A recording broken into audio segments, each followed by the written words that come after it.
Hello, good morning. Yan. Kumusta na po kayo? Good morning, good afternoon, good evening. Yan, kung saan kayo naroroon. Yan, ito na naman, magluluto na naman tayo. Today is Friday. Yan.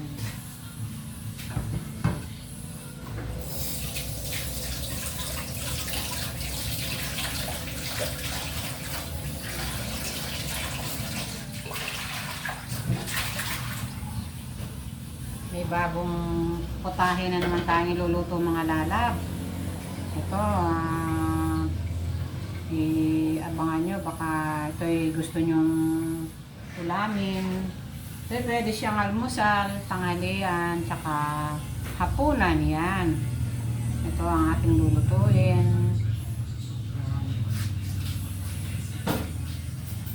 Kamusta na kayo? Ang ganda ng panahon ngayon. Hindi siya mainit, hindi siya malamig.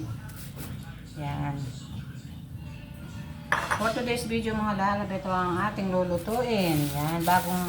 Bago pa lang itong ating putahe na first time pala nating lulutuin ito. Ito, papakita ko sa inyo. Ayan mga lalab, ito ang ating for today's video. Ayan. Ito, bumili ako ng 1 kilong giniling na baka. Ito yung ating giniling. Pinagiling ko to mga lalab, yung ating karning baka.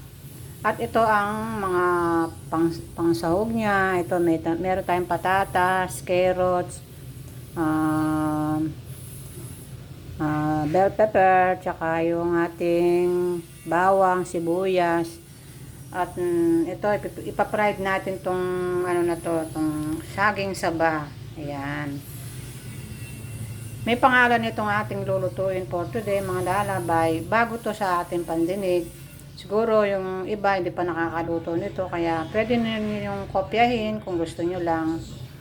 Ito, ang pangalan niya nito ay ganito. Ayan. Iluluto na natin yung ating beef cabana. Ayan. Ito, at lalagyan pa na natin to ng tomato sauce, paminta. Ayan. Hindi pa na ilagay dito. Yung pwede natin lagyan ng sauce kung gusto nyo. Ayan. Kung yung iba gusto nila maglagay ng oyster sauce para sa pagginisa na natin. Yan. So later mga lalab. Yan, magigisa na tayo ng ating beef cabana. Yan.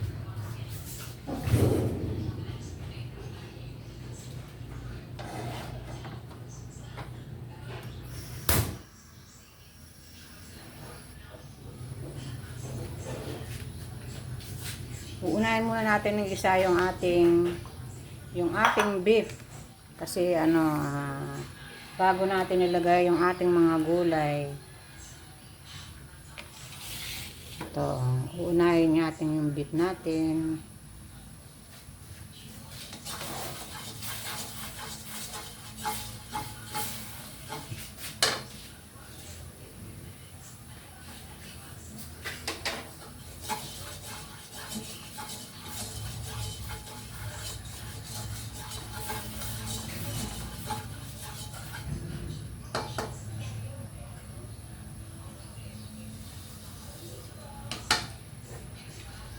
May bumibili pa.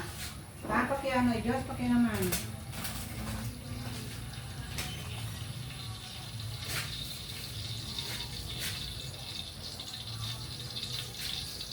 Yan, unahin natin igisa yung ating beef para paano muna natin siya.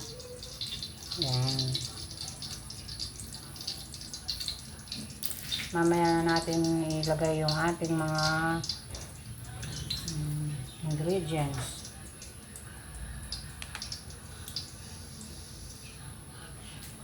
Ito mga lalabo, meron tayong ilalagay na tomato sauce. Ayan, yung tomato sauce natin. Yan tsaka yung ating oyster sauce. Yan, mama sitas. Yan. yung ating oyster sauce.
Yan, muna natin siyang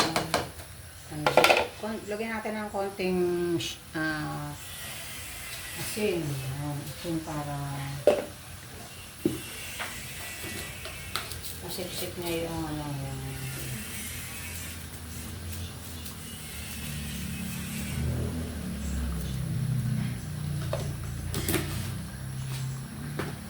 yung muna natin yung ating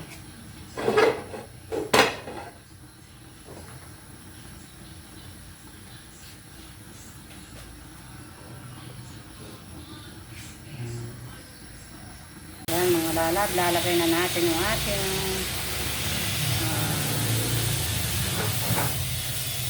mga tomato sauce. Yan, dito sa ating tomato sauce.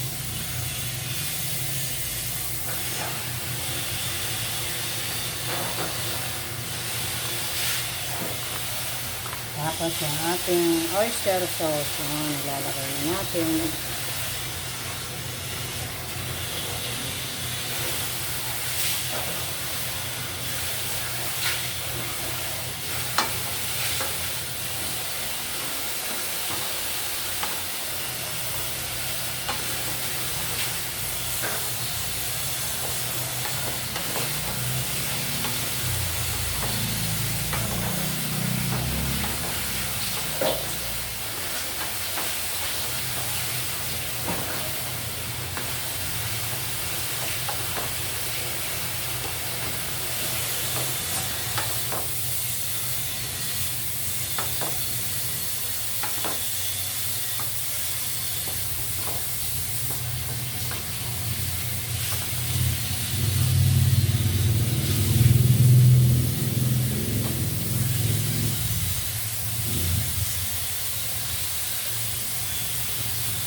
Lagyan natin na siya ng ating paminta.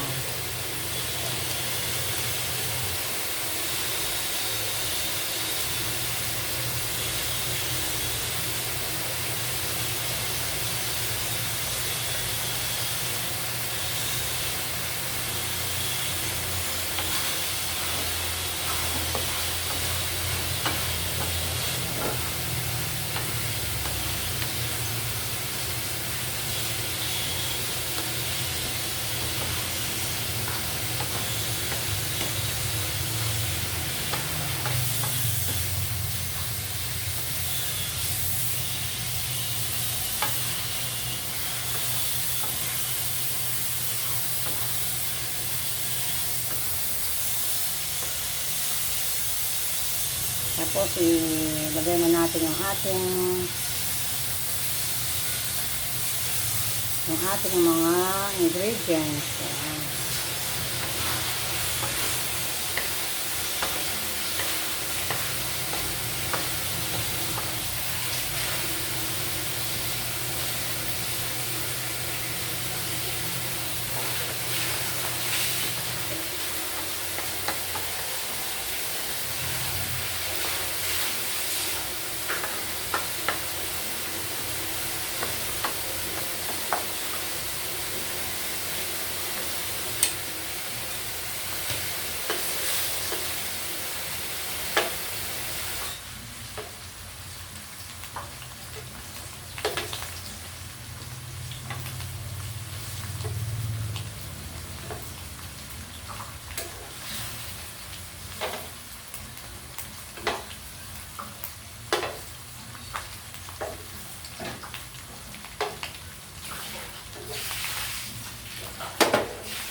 Lagyan natin yung ating carrots, patatas, ang ating bell pepper. Pagsabay-sabay na lang natin.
Ayan, ito ang ating finished product mga lalab sa ating beef cabana. Ayan. Ayan, meron siyang ito. Meron tayo siyang beef, pritong saging, tsaka yung ating egg, pritong egg, tsaka yung rice. Ayan. Yan ang kanyang katerno. Ayan. Tsaka yung ating ito, dun sa 1 kilong beef. Ayan. O diba mga lalab? Meron na tayong tanghalian for today. Ayan. Ayan. Paano mga lalab? Pwede nyo itong gayahin. Lalo na yung mga mother na bago-bago pa lang. I-try nyo to. Masarap sa inyong buong pamilya. Ayan. Beef cabana with pritong saging and pritong egg. Yan. Pwede natin siyang almusal, tanghalian, hapunan. Yan. Agad na yung kulang na. Yan eh, puntalantay na itan yan eh. Paano mga lalab? Paghahati din natin si Ron ng kanyang pagkain. Meron silang program ngayon today. Dito ngayon sa kanilang school. Yan. Pag-prepare natin siya ng tanghalian. Yan. Dadali natin.